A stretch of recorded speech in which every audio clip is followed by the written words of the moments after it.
শুধু শেখ হাসিনাকে পদত্যাগ করলেই হবে না, এই যে খুন, লুটপাট, দুর্নীতি এই দেশে হয়েছে তার বিচার হতে হবে। আমরা পদত্যাগ দিয়ে তাকে কোনো এক্সিট রুট দিতে চাই না, তাকে পদত্যাগ করতে হবে, বিচারের আওতায় আনতে হবে। কর্মকর্তাদের সঙ্গে জরুরি সভায় সরকারের ক্ষমতা হস্তান্তর নিয়ে কথা বলেছেন বাংলাদেশ সেনাবাহিনীর প্রধান জেনারেল ওয়াকারুজ্জামান। মতবিনিময় সভায় সেনা প্রধান কর্মকর্তাদের উদ্দেশ্যে বলেন, শান্তিপূর্ণ ক্ষমতা হস্তান্তর না হলে দেশ জুড়ে হত্যা, ধর্ষণ, লুটপাট বেড়ে যাবে।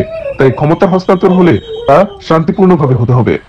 ছাত্র আন্দোলন এখন গণ অভ্যুত্থানে পরিণত হয়েছে, তাই এই স্বৈরাচারী সরকারের পতন এখন সময়ের ব্যাপার মাত্র। চলুন এই বিষয়ে কিছু চিত্র আমরা ভিডিওর মাধ্যমে দেখে আসি। সেনাবাহিনী প্রধান জেনারেল ওয়াকারুজ্জামান বলেছেন, বাংলাদেশ সেনাবাহিনী দেশের জনগণের আস্থার প্রতীক। জনগণের স্বার্থে এবং রাষ্ট্রের যে কোনো প্রয়োজনে বাংলাদেশ সেনাবাহিনী সবসময় জনগণের পাশে আছে এবং থাকবে। ৩রা আগস্ট সেনা সদর হেলমেট অডিটোরিয়ামে নিয়মিত কার্যক্রমের অংশ হিসেবে অফিসার্স অ্যাড্রেস গ্রহণ অনুষ্ঠানে এ কথা বলেন। আইএসপিআর এর এক প্রেস বিজ্ঞপ্তিতে এই কথা জানানো হয়েছে। আন্তঃবাহিনী সংযোগ অধিদপ্তর আইএসপিআর জানায়, সেনাবাহিনী প্রধান জেনারেল ওয়াকারুজ্জামান অফিসার্স অ্যাড্রেসে দেওয়া বক্তব্যে সব সেনা কর্মকর্তার উদ্দেশ্যে দেশের চলমান পরিস্থিতির উপর আলোকপাত করে সেনাবাহিনীর কার্যক্রম সম্পর্কে দিক নির্দেশনা দেন। সেনা কর্মকর্তাদের বিভিন্ন প্রশ্নের উত্তর দেন তিনি। পাশাপাশি সেনা প্রধান যে কোনো পরিস্থিতিতে জনগণের জানমাল ও রাষ্ট্রীয় গুরুত্বপূর্ণ স্থাপনা সমূহের নিরাপত্তা নিশ্চিত করতে বলেন। সেনা প্রধান বলেন, বাংলাদেশ সেনাবাহিনী দেশের জনগণের আস্থার প্রতীক। জনগণের স্বার্থে এবং রাষ্ট্রের যে কোনো প্রয়োজনে বাংলাদেশ সেনাবাহিনী সবসময় জনগণের পাশে আছে এবং থাকবে। এছাড়া তিনি সামাজিক যোগাযোগ মাধ্যমে চলমান বিভিন্ন গুজব সম্পর্কে সচেতন থাকার পরামর্শ দেওয়ার পাশাপাশি সততা, নিষ্ঠা ও ন্যায়পরায়ণতার সঙ্গে দায়িত্ব পালনের নির্দেশনা দেন। এ সময় সেনা সদরের ঊর্ধ্বতন সামরিক কর্মকর্তা সহ সব সেনানিবাস থেকে ফরমেশন কমান্ডার সহ সব পদবীর সেনা কর্মকর্তারা ভিডিও টেলিকনফারেন্সের মাধ্যমে অংশগ্রহণ করেন। চলমান এক দফা আন্দোলনে সহিংসতার পরিপ্রেক্ষিতে দেশের আইন শৃঙ্খলা পরিস্থিতি নিয়ন্ত্রণে কারফিউ জারি করেছে সরকার। রোববার সন্ধ্যা ৬টা থেকে অনির্দিষ্টকালের জন্য শুরু হওয়া এই কারফিউ প্রত্যাখ্যান করেছেন আন্দোলনের সমন্বয়করা। এদিন বিকেল ৪টায় সামাজিক যোগাযোগ মাধ্যম ফেসবুকে এ তথ্য জানিয়েছেন কোটা সংস্কার আন্দোলনের সমন্বয়করা। সামাজিক যোগাযোগ মাধ্যমে অন্যতম সমন্বয়ক হাসনাত আব্দুল্লাহ লিখেছেন, এক দফার পর আর তাদের কোনো আদেশ কার্যকর থাকে না, সেজন্য সন্ধ্যা ৬টা থেকে ঘোষণা করা কারফিউকে বাতিল ঘোষণা করা হলো। আরেক সমন্বয়ক আসিফ মাহমুদ তার ফেসবুক পোস্টে লিখেছেন, আজ রাজপথে পরাজিত হয়ে সরকার এখন সেনাবাহিনী ও জনগণকে মুখোমুখি দাঁড় করাতে কারফিউ ঘোষণা করেছে। রাজনৈতিক নেতাকর্মীদের দিয়ে আন্দোলন দমনের চেষ্টা সম্পূর্ণভাবে ব্যর্থ হয়েছে। আসিফ মাহমুদ আরও লিখেছেন, সেনাবাহিনীর প্রতি আহ্বান থাকবে, সরকারের ফাঁদে পা না দিয়ে জনগণের মুখোমুখি দাঁড়াবেন না। প্রতিটি সেনা সদস্যের প্রতি আন্দোলনরত ছাত্র জনতার আহ্বান থাকবে, দেশের জনগণের পক্ষে অবস্থান করুন। সরকারের আদেশে কোনো কারফিউ ছাত্র জনতা মানে না। আমাদের আন্দোলন ও কর্মসূচি চলমান থাকবে।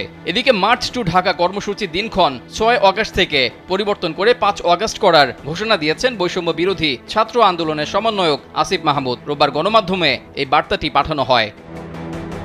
ব্যক্তিগত স্বার্থের মতো যাবে না। এই সেনাবাহিনী অন্য সেনাবাহিনীর মতো নয়।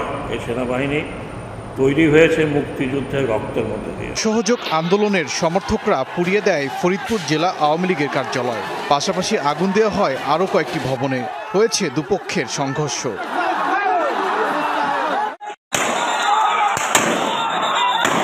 আন্দোলনকারীদের সাথে পুলিশের ধাওয়া পাল্টা ধাওয়া হয়েছে ঝিনাইদহে। পরিস্থিতি নিয়ন্ত্রণে টিয়ার শেল ও সাউন্ড গ্রেনেড ছোড়ে পুলিশ। রণক্ষেত্র দিনাজপুর সদর আসনের এমপি ও হুইপ ইকবালুর রহিমের বাড়িতে অগ্নিসংযোগ করা হয়েছে। আগুন দেওয়া হয়েছে পুলিশের গাড়িতেও।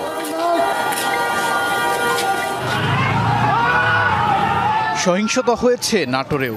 চলে ধাওয়া পাল্টা ধাওয়া। উত্তেজনা দেখা গেছে লক্ষ্মীপুরেও। চলে দুপক্ষের হামলা পাল্টা হামলা।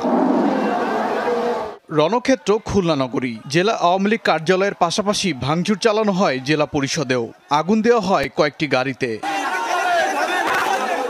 উত্তাল চট্টগ্রাম নগরী। নিউ মার্কেট এলাকায় আন্দোলনকারীদের সাথে পুলিশের ধাওয়া পাল্টা ধাওয়া হয়। ছোড়া হয় টিয়ার শেল ও সাউন্ড গ্রেনেড। একই চিত্র সিলেট নগরীতেও পুলিশের সাথে আন্দোলনকারীদের চলে ধাওয়া পাল্টা ধাওয়া। আন্দোলনকারী ও বিরোধী পক্ষের সংঘর্ষ হয়েছে চাঁদপুরে। ধাওয়া পাল্টা ধাওয়া আর ভাঙচুরে ছড়ায় উত্তেজনা। দিনভর উত্তল ছিল ঝালকাঠি। পুলিশের সাথে আন্দোলনকারীদের সংঘর্ষ হয়েছে, আহত হয়েছে বেশ কয়েকজন। সহিংসতা ঘটেছে মানিকগঞ্জেও। আন্দোলনকারীদের সাথে পুলিশের ধাওয়া পাল্টা ধাওয়া হয়েছে। পরিস্থিতি নিয়ন্ত্রণে ছোড়া হয় টিয়ার শেল ও সাউন্ড গ্রেনেড।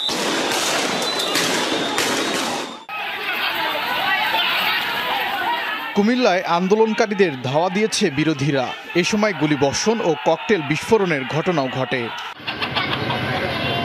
পঞ্চগড়ে সংরক্ষিত মহিলা আসনের সংসদ সদস্য, আওয়ামী লীগ কার্যালয় সহ নেতাকর্মীদের বাড়িতে ভাঙচুর ও অগ্নিসংযোগ করা হয়েছে।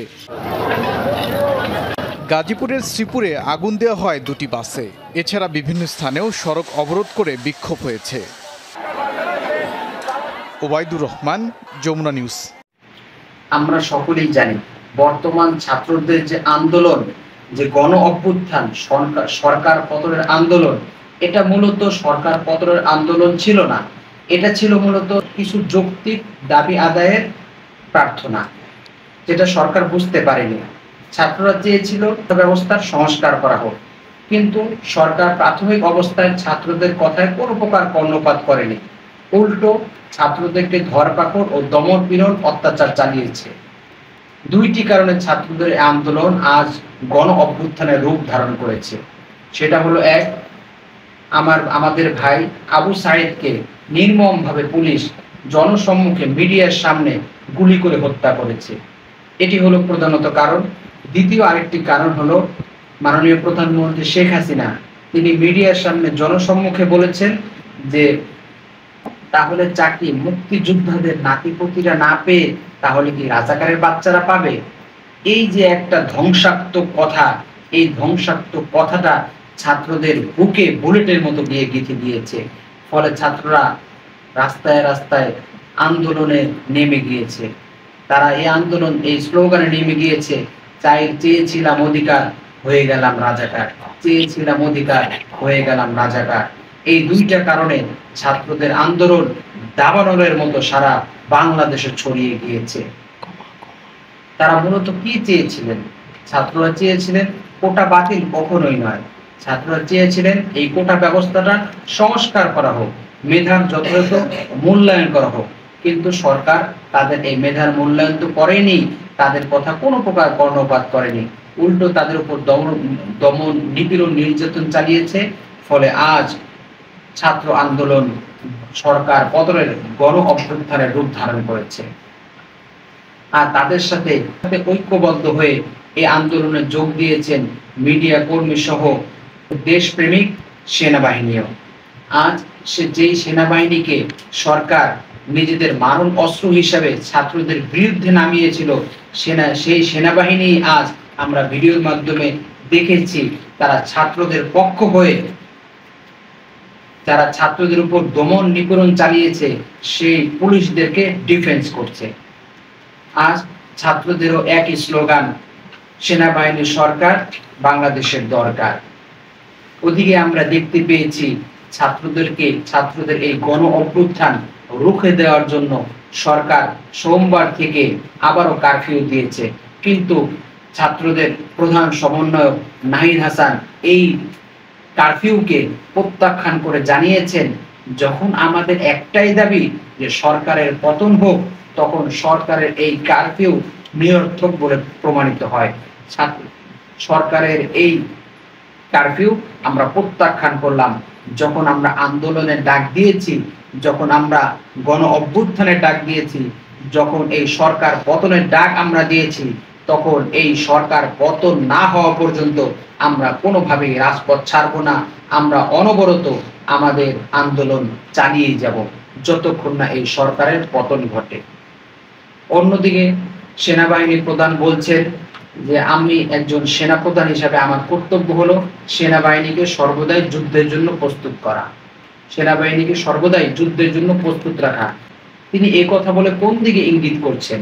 তিনি কি সেনাবাহিনীদেরকে জনতার পাশে দাঁড়াতে বলছেন নাকি উল্টো সরকারের পক্ষে থাকতে বলছেন, সেটাই হলো দেখার বিষয়। অন্যদিকে সাবেক সেনাপ্রধানরা বলছেন এখন বাংলাদেশের এই অস্থিতিশীল অবস্থা অবশ্যই অচিরেই পরিবর্তন করা দরকার। অচিরেই বাংলাদেশের মানুষ যেন শান্তিতে ঘুমাতে পারে, যেন নিরাপদে জীবনযাপন করতে পারে, এমন পরিস্থিতি অচিরেই আমাদেরকে ফিরিয়ে আনতে হবে। তাই যথোপযুক্ত পদক্ষেপ আমরা অচিরেই গ্রহণ করব। এ থেকে জনগণ একটু আশার আলো ফিরে পেয়েছে যে হয়তো এই জালেম সরকারের বিতাড়িত করে হয়তো একটি সুষ্ঠু সুন্দর একটি বাংলাদেশ আমরা বিনির্মাণে সেনাবাহিনী এগিয়ে আসবে। অন্যদিকে প্রধান সমন্বয়ক নাহিদ হাসান শাহবাগে সকল গণ অভ্যুত্থানকারী আন্দোলনকারীর সম্মুখে ঘোষণা দিয়েছেন যে এই সরকারের যদি পতন ঘটে তখন আমরা এমন সুন্দর একটি বৈষম্যহীন, এমন সুন্দর একটি সুষ্ঠু ইনসাফপূর্ণ একটি সমাজ, একটি রাষ্ট্র গঠন করব যেটা হবে অন্যান্য রাষ্ট্রের জন্য আদর্শ। এমন একটি সুন্দর বৈষম্যহীন রাষ্ট্র আমরা এই স্বৈরাচারী সরকারের পতনের মাধ্যমে আমরা গড়ে তুলব। কারণ আমরা দেখেছি এই সরকারের আমলে এই 17টি বছর এই স্বৈরাচারী সরকার আমাদের বাংলাদেশের নাগরিকদেরকে সেকেন্ড ক্লাস সিটিজেন বানিয়ে রেখেছে। আমরা যেন এই বাংলাদেশে অনুপ্রবেশকারী রোহিঙ্গাদের মতো, আমাদেরকে রোহিঙ্গাদের মতো বানিয়ে রেখেছে। আমাদের অধিকার খর্ব করে আমাদের উপর জুলুম নির্যাতন করা হয়েছে, মানুষের গণ অধিকারকে ক্ষুণ্ণ করা হয়েছে, কেড়ে নেওয়া হয়েছে। এরই ক্ষোভ, এরই আক্রোশ জনগণ এখন আন্দোলনের মাধ্যমে প্রকাশ করছে। তাই উনি প্রধান সমন্বয়ক নাহিদ হাসান সকলকে আহ্বান জানিয়ে বলেন যে এখন উচিত আমাদের বাংলাদেশের সকল শ্রেণীর সকল পেশার মানুষের একসাথে হয়ে এই স্বৈরাচারী সরকারের বিরুদ্ধে মাঠে নামা এবং যতক্ষণ না পর্যন্ত এই স্বৈরাচারী সরকারের পতন না হয় ততক্ষণ পর্যন্ত আন্দোলন অব্যাহত রাখা।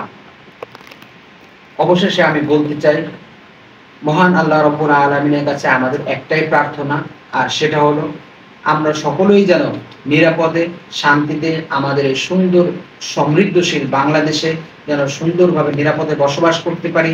আমাদের সন্তানরা যেন আগামীর ভবিষ্যৎ তারাও যেন সুন্দরভাবে সুষ্ঠুভাবে একটি সোনালী বাংলাদেশ উপহার পায়, যে বাংলাদেশে কোনো দুর্নীতি থাকবে না, এমন একটি সুন্দর ও সমৃদ্ধিশীল বাংলাদেশ যেন আমাদের আগামীর প্রজন্মরা উপহার পায়। এটাই আমাদের আল্লাহ রাব্বুল আলামিনের কাছে একমাত্র প্রত্যাশা। এই বলে আমি আমার সংক্ষিপ্ত বক্তব্য শেষ করছি। আমিন ওয়া আখিরু দাওয়ানা আলহামদুলিল্লাহি রাব্বিল আলামিন। ওয়াসসালামু আলাইকুম ওয়া রাহমাতুল্লাহি ওয়া বারাকাতুহু।